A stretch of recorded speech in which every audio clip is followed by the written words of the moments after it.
An Auburn fast start could be devastating for Vanderbilt on Saturday.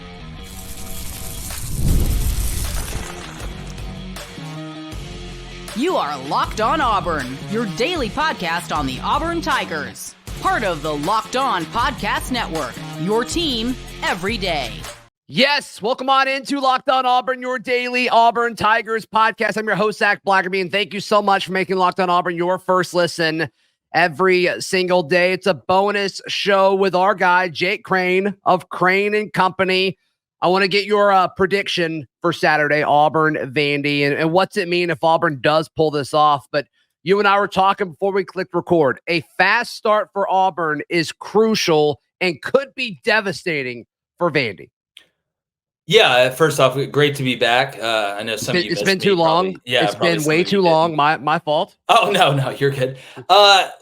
Yeah, and when you look at Vanderbilt and the way that they operate, and this is probably the best personnel team that Vanderbilt's had since I can remember across the board, skill position, line of scrimmage, but they're still not to where Auburn is and some of these other teams are. Yeah, when you look at what they do offensively, they kind of grind you. Vanderbilt doesn't take a ton of shots down the field. They get in that diamond set. There's a lot of triple option tendencies that they have. And they do that to negate the athleticism of the defense. Because most of the time, not all the time, but still, even as good as this Vanderbilt's team is right now, they're still going to be deficient athletically compared to most defenses they play. So what they do is it's like a quarterback going through reads when the coverage changes. It slows down a little bit. And if I slow you down a little bit, I create a lot of one-on-one opportunities in space, right? And then I also kind of slow down your feet and your athleticism a little bit, and it makes us even. Well, if Auburn comes out and gets up 10 or gets up double digits, and Vanderbilt just can't methodically say, you know what, we're gonna live in 3rd and 3. We're gonna march 8, 9, 10. What they did against Bama, and they couldn't do against Texas. Why they dominated time of possession. That's the only way they can win games like this at the end of the day, outside of just the other team playing awful that they're playing. They want to slow grind you. They don't want to have to take big shots down the field. It's weird because a lot of offenses, they want to hit home runs, right? They don't want to have to go on 8, 9, 10, 11, 12 play drives because the odds of you scoring on those with all that can happen, penalties, turnovers, tackles for loss, whatever, it can kind of stunt your point scoring growth per se. But Vanderbilt's the opposite. They want to hit home runs every now and then, but they would like to methodically grind you and give themselves a chance in the fourth quarter. So if Auburn can come out and hit big plays, whether it's on the ground with Jarquez, whether it's through the air, it doesn't matter. Yeah. Then you put Vanderbilt on their heels and make them have to dribble with their left. And Pavia does a lot of things really well. But the deep ball is something that he doesn't do a lot. All right, he's not awful at it, but that's not one of his strengths. The element of them being away from Nashville, that's been a heavily discussed point this week, and rightfully so. They haven't been as good away from Nashville.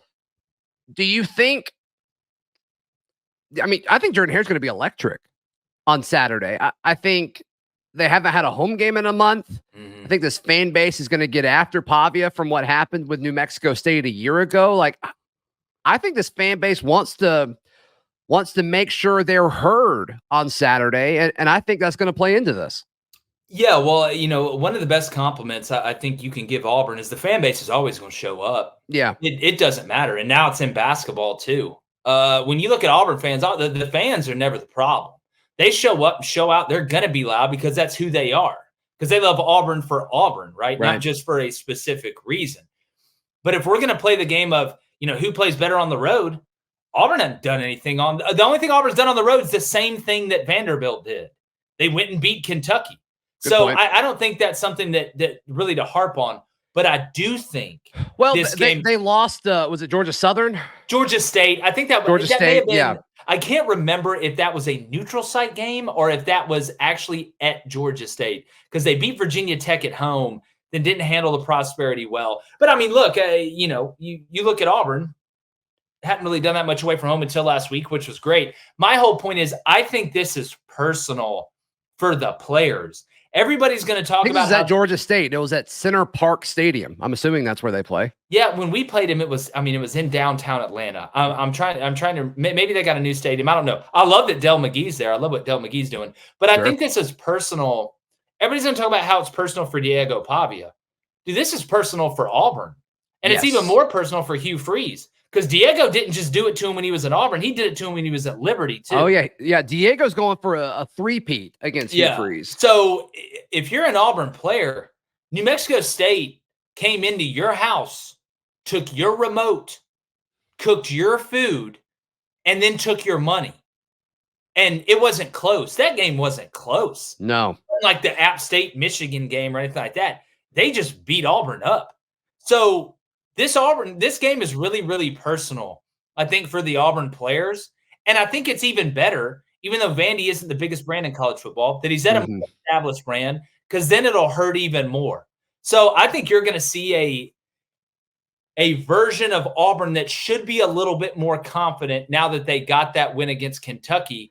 And, oh, by the way, they're giving the ball to Jarquez Hunter, which we've asked for, it seems like 4 to 5 weeks. Is there any chance they don't give the ball to Jarquez Hunter as much because of RPO and stuff? Like, I know chance. I mean, there's always a chance, but I think you're going to have to prove to me that Jarquez can't eat you alive. I mean, Hugh said it in the postgame against Kentucky. Look, there were times where they loaded the box and we just said, give it to Jarquez. And if you're going to do that against Kentucky. Why did it take so long to do that, though, Jake? I mean, that's my thing. Well, Zach, because there's and you brought it up, and I know our fans know this, there's two types of plays, right? There's plays where you are giving it to the running back. Yeah. And then there's other plays that are the RPOs, are the zone read. And it's hard to tell a guy, I've been telling you to read the numbers like this all off season for 2 straight years, but now just don't. That's why, like, it's Is it hard? Is that hard to do? Well, it's when you're trained to do something one way, and this is going at full speed. Like, this isn't like stop the play. Like, it's not like practice, like blow the whistle. This is all happening in real time and super fast. So you're going to go back to what you know. That's why, you know what? Just call inside zone, dog. Just call outside zone, call power, call counter, whatever. Don't give Payton the chance to keep the ball or the chance to make the right read that leads to a bad outcome, because that's a bad situation for everybody. So you can negate it. That was the whole argument for the Oklahoma game, Zach. That's right. Was don't give Payton Thorne the chance to throw the ball on the RPO. Hand the ball off to Jarquez Hunter. Because if you notice, Jarquez is a closer. Like, he can start off well. He's a great guy in middle relief, but he's a closer. I love that. He buried Kentucky. That's what I want. Right? And Auburn doesn't have that at a lot of positions. The young guys, I think, have a little bit of that killer in them. But yeah, Jarquez, we just don't know. They haven't been given the opportunity to close yet. Yeah. We don't know. Yeah. Yeah. No, I love you labeling Jarquez Hunter a closer there, because that's exactly what it felt like in the second half, late third quarter, when he started busting these large runs. It's like, oh, that's it. Auburn's going to win this. Like the sigh of relief of, oh, okay, we're not going to blow a second half lead. And that was Jarquez Hunter. The defense stepped up too. I don't want to take anything away from the defense, but just specifically on the offense, Jarquez Hunter was a closer. Yeah, and you got to give credit to the offensive line. And again, Kentucky's been great against the run. Like, they didn't do this against Mary Margaret and the Sisters of the Poor. Like, Kentucky mucked it up against Ole Miss. They mucked it up against Georgia. Mm-hmm. Auburn just lined up and ran it right at them. And guess what? That takes a lot of pressure off of who, Zach? Payton Thorne. That's why I think, I'm telling you right now, and this sounds crazy, and I understand it sounds crazy. Maybe the best thing that happened in that game was Payton Thorne throwing that pick early. Because Hugh Freeze said, you know what? I'm done with this. And what happened? Auburn started running the ball, and it opened up everything else. And who looked pretty good the rest of the game? Payton Thorne. Sometimes you don't need to win the award for the best actor. You just need to be a really good supporting actor. That's why before the season, I came on here and said multiple times, Payton Thorne doesn't have to be Batman. Just be a really good Robin, dog. Well, and that's what we talked about all offseason with what they did to the roster. It's like, great, they made it not about Payton Thorne, and then they're running an offense that is all about Payton Thorne. It's like, I don't know if that's the right move there. I don't know if that's the right move there. Jake, I'll reinforce my predictions as well as I want to get yours for Auburn and Vandy. That's coming up right here on Locked On Auburn. Today's show is brought to you by our friends at 5 Hour Energy. Our friends over at 5 Hour Energy knows that being a passionate football fan, it's not just a hobby, it's a way of life. It takes a lot of energy to power through all day tailgates, touchdown celebrations, or an agonizing second overtime, which is why our friends at 5 Hour Energy have created the Stand the Fan 5 Hour Energy Shot with a special flavor called Fan Fuel. The energy shot made just for super fans like you, like me, like all of us together. The fans who are the first in the parking lot and also the last to leave. 5 Hour Energy sees you. They sent me a box of these. They're awesome. They are so great. So head over to 5hourenergy.com and check this out. Check it out. It's shipped nationwide, but yeah, I think you're going to love this. I think you're going to love this. We all need more energy in our life. So head over to 5hourenergy.com today. Today's show is also brought to you by our friends at FanDuel. FanDuel's America's #1 sports book. Right now, you can head over to FanDuel.com. New customers can bet $5. You get $150 in bonus bets if your $5 bet wins. The FanDuel Sportsbook app gives you everything you need to place live bets on NFL and college football all in one place. Just visit FanDuel.com to join today. Once again, you get started with $150 in bonus bets if you win that first $5 bet. That's over at FanDuel.com.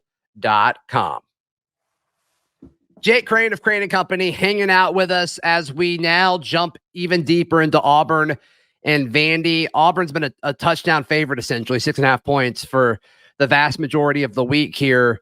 Jake, when you saw that line, were you surprised at all? A little bit, Me especially too. with the way that Vanderbilt played against Texas. But I will say, and look, that game against Kentucky was physical. But whenever you play a team like Texas, or you play a team like Georgia or Alabama or Tennessee, or pick one of the tops in the SEC or even in the middle, you don't get healthier that next week. Yeah. I'm wondering from a physicality standpoint on a roster that doesn't have a ton of depth. Not that Auburn does, but they have more than Vanderbilt, especially on the line of scrimmage. If that's factoring into it, I mean, we see quarterbacks that are banged up all over college football right now. But when I look at this game, Zach, and we talked about in the open, Auburn starting off fast, I think they found some confidence at the end of Kentucky. I think they found some killer instinct. I think the young guys are starting to take over. That's what I think is happening. Especially on defense. Especially on defense. And that's what Auburn needs to have happen in this second half. What scares me, and I brought this up earlier as well, is when you run this type of offense that Vanderbilt does, eye discipline is key. And young guys in eye discipline, whether it's on the football field or late at night at the bar in college, typically don't make great decisions when it comes to eye discipline. So that worries me a little bit. But DJ Durkin, I think, is going to simplify it. How do you beat complexity? You beat it with simplicity.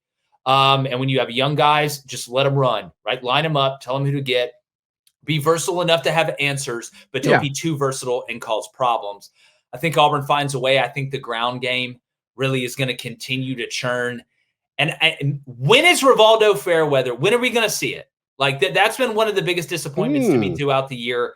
I got a feeling maybe this game he gets a couple touchdowns in the red zone because the run game's working so well. I like whether that. It's play action off the split zone bluff, or just in the seam, playing a little rebound and play some basketball. I like Auburn to win this game, and I think they cover. I think they cover too. I forgot what I said on the show yesterday. I think I said 27-17. Like, I think Auburn makes a statement. Sounds about right. I think Auburn makes a statement on Saturday. Sounds about right. The over-under is what, 48.5? Is that what it is? Yeah, so that put it at 44. Yeah, I mean, that's it. When you look at both these teams are going to run the ball. I'm screaming the under here. Yeah, 48.5. I like it, which means that Auburn will come out and score 45 points in the first half. But I'll take that. I would love to be wrong that way. That's fine. 100%. Jake Crane, thank you so much for your time. As always, how can people check out everything you've got going on? Yeah, actually, leading with Auburn on the show today. It's really easy. If you love college football, we're on YouTube, Apple Podcasts, Spotify, Roku. It's Crane & Company, CRAIN and Company. We take live calls, have a live chat from 2 to 3:30 p.m. You can't catch us live. It stays on demand. And if you like this show, you're probably going to like ours. No question. Yeah, be sure to give Jake all of the love. Please like the video. Please subscribe. And we'll see you next time. This has been Locked On Auburn.